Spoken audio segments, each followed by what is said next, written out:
ಶಿಕ್ಷಣ ಮತ್ತು ಆರೋಗ್ಯ ಪ್ರತಿಯೊಂದು ಸಮಾಜದ ಸುಸ್ಥಿರ ಬೆಳವಣಿಗೆಗೆ ಕಾರಣವಾಗಿದ್ದು, ಸರ್ಕಾರ ಈ ನಿಟ್ಟಿನಲ್ಲಿ ಹೆಚ್ಚು ಕಾರ್ಯೋನ್ಮುಖವಾಗಿದೆ ಎಂದು ಆರೋಗ್ಯ ಮತ್ತು ಕುಟುಂಬ ಕಲ್ಯಾಣ ಸಚಿವ ದಿನೇಶ್ ಗುಂಡೂರಾವ್ ಅವರು ಅಭಿಪ್ರಾಯಪಟ್ಟರು.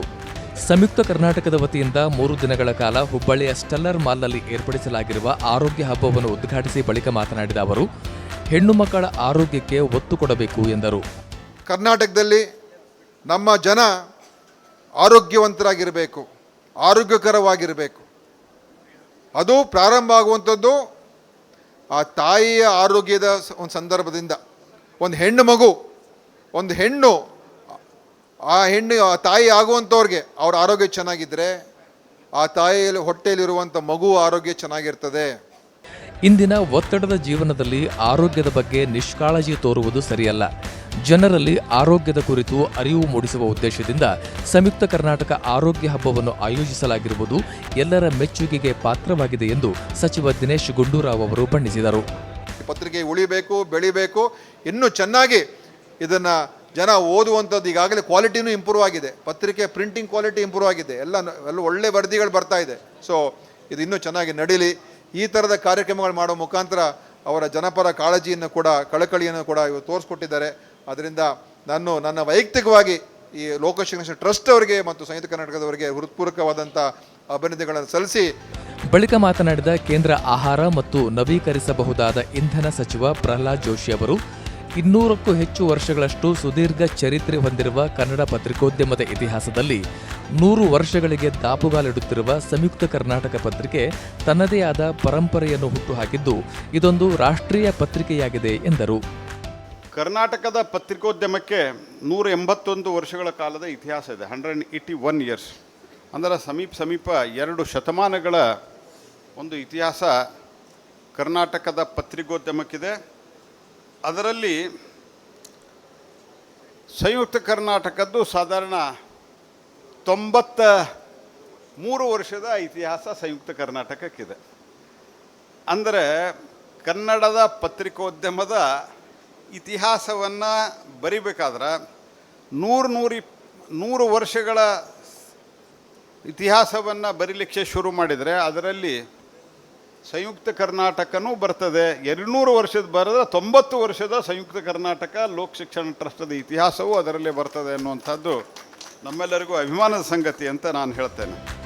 ಇದೇ ಸಂದರ್ಭದಲ್ಲಿ ಮಾತನಾಡಿದ ವಿಧಾನ ಪರಿಷತ್ ಸಭಾಪತಿ ಬಸವರಾಜ ಹೊರಟ್ಟಿಯವರು, ರಾಜ್ಯದಲ್ಲಿ ಸಂಯುಕ್ತ ಕರ್ನಾಟಕ ಬಾರದ ಊರೇ ಇಲ್ಲ. ತನ್ನ ವಿಶಿಷ್ಟ ಹೋರಾಟ ಮತ್ತು ಕೊಡುಗೆಗಳಿಂದ ಸಂಯುಕ್ತ ಕರ್ನಾಟಕ ರಾಜ್ಯದ ಮನೆ ಮಾತಾಗಿದ್ದು, ಆರೋಗ್ಯ ಹಬ್ಬವೆಂಬ ವಿನೂತನ ಕಾರ್ಯಕ್ರಮ ಶ್ಲಾಘನೀಯ ಎಂದರು. ಎಲ್ಲ ಹಳ್ಳಿಗಳ ಕಡೆಗೆ, ನಮ್ಮ ಬಿಜಾಪುರ ಜಿಲ್ಲೆ ಕಡೆಗೆ ಸಂಯುಕ್ತ ಕರ್ನಾಟಕ ಬರಲಾರ್ದಂಥ ಊರು ಯಾವ ಇರಲಿಲ್ಲ. ಸಂಯುಕ್ತ ಕರ್ನಾಟಕ ಪಂಚಾಯತ್ ತಂದಿಡ್ತಿದ್ರು, ಎಲ್ಲರೂ ಬಂದು ಅಲ್ಲಿ ಓದ್ತಿದ್ರು. ಇದರಲ್ಲಿ ಅತ್ಯಂತ ಶ್ರೇಷ್ಠವಾದಂಥ ಕೆಲಸವನ್ನು ಮಾಡಿ ಇಡೀ ಉತ್ತರ ಕರ್ನಾಟಕ, ಸಂಯುಕ್ತ ಕರ್ನಾಟಕ ಮಣಿಮಾತಾಗಿದ್ದನ್ನು ನಾವೆಲ್ಲ ಚಿಕ್ಕವರಿಂದ ನೋಡ್ತಿದ್ದೀವಿ. ಅದರ ಕೂಡ ಇವತ್ತು ಪತ್ರಿಕೆ ಬಗ್ಗೆ ವೆಂಕಟೇಶ್ವರ ಹೇಳಿದರು, ಎಷ್ಟೆಷ್ಟು ಖರ್ಚಾಗ್ತಿದೆ, ಏನಾಗ್ತಿದೆ, ಎಷ್ಟು ಲಾಸ್ ಆಗ್ತಿದೆ ಅಂಥೇಳಿ. ನಾವೆಲ್ಲ ತಿಳ್ಕೊಬೇಕಾಗ್ತಿದೆ. ನಾವು ತಿಳ್ಕೊಂಡು ಏನು ಮಾಡೋದು, ಹೆಚ್ಚು ಸಂಯುಕ್ತ ಕರ್ನಾಟಕ ಖರೀದಿ ಮಾಡೋದು ಇಷ್ಟೇ.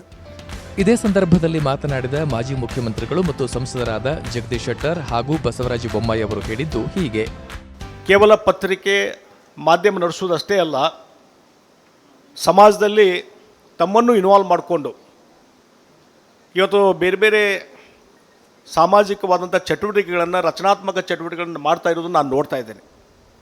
ಅದರಲ್ಲಿ ಸಂಯುಕ್ತ ಕರ್ನಾಟಕವೂ ಸಹಿತ ಹಲವಾರು ಸಂದರ್ಭದಲ್ಲಿ ವಿಶೇಷವಾದಂಥ ಕಾರ್ಯಕ್ರಮ ಮಾಡುವ ಮುಖಾಂತರ, ಜನರಿಗೆ ಹತ್ತಿರ ಆಗುವಂಥ ಒಂದು ಕಾರ್ಯಕ್ರಮ ಮಾಡುವ ಮುಖಾಂತರ ಸಂಯುಕ್ತ ಕರ್ನಾಟಕದ ಒಂದು ವೈಶಿಷ್ಟ್ಯ ಏನಿದೆ ಅದನ್ನು ಮುಂದುವರಿಸ್ಕೊಳ್ಳುವಂಥ ಕೆಲಸ ಇವತ್ತು ಮಾಡ್ತಾ ಇದೆ. ಸಂಯುಕ್ತ ಕರ್ನಾಟಕ ನಮ್ಮ ಬದುಕಿನ ಒಂದು ಅಂಗವಾಗಿರುವಂಥ ಒಂದು ಪತ್ರಿಕೆ. ಬೆಳಗ್ಗೆದ್ದು ನಮಗೆ 8-10 ಪತ್ರಿಕೆಗಳು ಬರ್ತವೆ. ಆದರೆ ಸಂಯುಕ್ತ ಕರ್ನಾಟಕವನ್ನು ಮೊದಲು ಓದಿದಾಗಲೇ ಅದರ ಪರಿಪೂರ್ಣತೆ ಆಗ್ತದೆ. ಬೆಂಗಳೂರಿನಲ್ಲಿ ನಮ್ಮ ಸಚಿವ ಸಂಪುಟದಲ್ಲಿ ಅವರಿಗೆ ಜಾಗವನ್ನು 5 ಎಕರೆಯನ್ನು ನಾವು ಕೊಟ್ಟಿದ್ವಿ. ಅಲ್ಲಿ ಈಗ 20 ಪೇಜಿನ ಕಲರ್ ಒಂದು ಸಂಯುಕ್ತ ಕರ್ನಾಟಕ ಪ್ರಾರಂಭ ಮಾಡ್ತಾರೆ. ಹುಬ್ಬಳ್ಳಿ ಗಾಮನಗಟ್ಟಿಯಲ್ಲೂ ಕೂಡ ಪ್ರಾರಂಭ ಮಾಡ್ತಾ ಇದ್ದಾರೆ. ಬರುವಂಥ ದಿನಗಳಲ್ಲಿ ಒಳ್ಳೆಯ ಭವಿಷ್ಯ ಇದೆ. ಅದರ ಜೊತೆಗೆ ಸಾಮಾಜಿಕ ಹೊಣೆಗಾರಿಕೆಯನ್ನು ಕೂಡ ಉತ್ತಮ ರೀತಿಯಲ್ಲಿ ಅವ್ರು ನಡೆಸ್ಕೊಂಡು ಬರ್ತಾ ಇದ್ದಾರೆ. ಇದಕ್ಕೂ ಮುನ್ನ ಸಂಯುಕ್ತ ಕರ್ನಾಟಕ ಆರೋಗ್ಯ ಹಬ್ಬದ ಮಳಿಗೆಗಳನ್ನು ಮೇಲ್ಮನೆ ಸಭಾಪತಿ ಬಸವರಾಜ ಹೊರಟ್ಟಿಯವರು ಉದ್ಘಾಟಿಸಿ ಶುಭ ಕೋರಿದರು.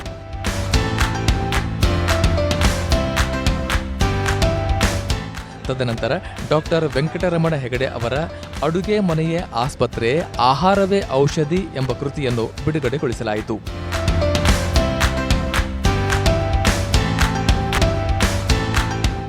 ಇದೇ ವೇಳೆ ನೇತ್ರತಜ್ಞ ಡಾಕ್ಟರ್ ಎಂಎಂ ಜೋಶಿ, ಉದ್ಯಮಿ ವಿಎಸ್ಬಿ ಪ್ರಸಾದ್, ಸಮಾಜ ಸೇವಕ ಬಸವರಾಜ ಕಮತಿಗೆ ಅವರಿಗೆ ಆರೋಗ್ಯ ಬಂಧು ಪ್ರಶಸ್ತಿ ನೀಡಿ ಗೌರವಿಸಲಾಯಿತು.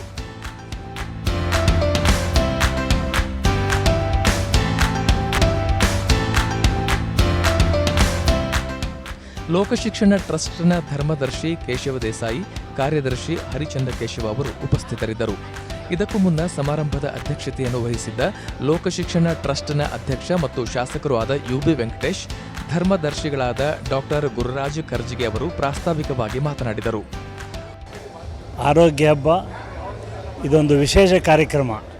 ಯಾವುದೋ ಒಂದು ಪತ್ರಿಕೋದ್ಯಮ ಇವತ್ತರೆಗೂ ಇಂಥ ಕಾರ್ಯಕ್ರಮ ಮಾಡಿಲ್ಲ. ನಾವು ಈ ಗಂಡು ಮೆಟ್ಟಿದ ನಾಡು, ನಮ್ಮ ಕರ್ಮಭೂಮಿ ಧರ್ಮಭೂಮಿ ಎರಡೂ ಹುಬ್ಬಳ್ಳಿ. ಇಲ್ಲಿ ಮೊದಲನೇದಾಗಿ ಕಾರ್ಯಕ್ರಮ ಮಾಡಿ ಈ ರಾಜ್ಯಾದ್ಯಂತ ಬೇರೆ ಬೇರೆ ಕಡೆಗಳಲ್ಲಿ ಬೇರೆ ಬೇರೆ ಕಾರ್ಯಕ್ರಮ ಮಾಡಿ ಜನರು ಆರೋಗ್ಯವಂತವಾಗಿರಬೇಕು ಅಂತೇಳಿ ಕಾರ್ಯಕ್ರಮ. ಸರಿಯಾದ ಆರೋಗ್ಯವೇ ಒಂದು ಹಬ್ಬ. ಅದು ಆರೋಗ್ಯ ಇಲ್ಲದೆ ಹೋದರೆ ಹಬ್ಬ ಕೂಡ ಪ್ರಯೋಜನ ಇಲ್ಲ. ಆದ್ದರಿಂದ 3 ಥರದ ಆರೋಗ್ಯ, ನಮ್ಮ ದೈಹಿಕ ಆರೋಗ್ಯ, ಮಾನಸಿಕ ಆರೋಗ್ಯ, ದೇಹ ಮನಸ್ಸುಗಳನ್ನು ಹೋಲಿಸುವಂಥ ಯೋಗ ಆರೋಗ್ಯ, ಈ 3 ಬೇಕಾಗುತ್ತೆ.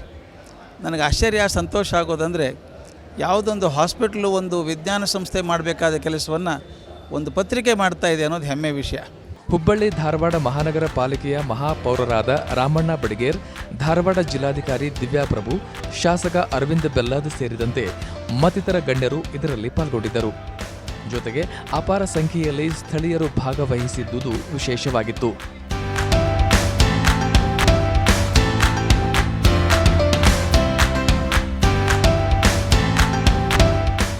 ಇದಾದ ಬಳಿಕ ಮಧ್ಯಾಹ್ನ ಏರ್ಪಡಿಸಲಾಗಿದ್ದ ಸಂವಾದ ಕಾರ್ಯಕ್ರಮದಲ್ಲಿ ಕರ್ನಾಟಕದ ಸಾರ್ವಜನಿಕ ಆರೋಗ್ಯ ವ್ಯವಸ್ಥೆ, ಭವಿಷ್ಯತ್ತಿನ ಯೋಜನೆಗಳು ಹಾಗೂ ಆರೋಗ್ಯ ಕ್ಷೇತ್ರದಲ್ಲಿ ಸರ್ಕಾರಿ ಯೋಜನೆಗಳು ಕುರಿತು ಚರ್ಚೆ ನಡೆಸಲಾಯಿತು.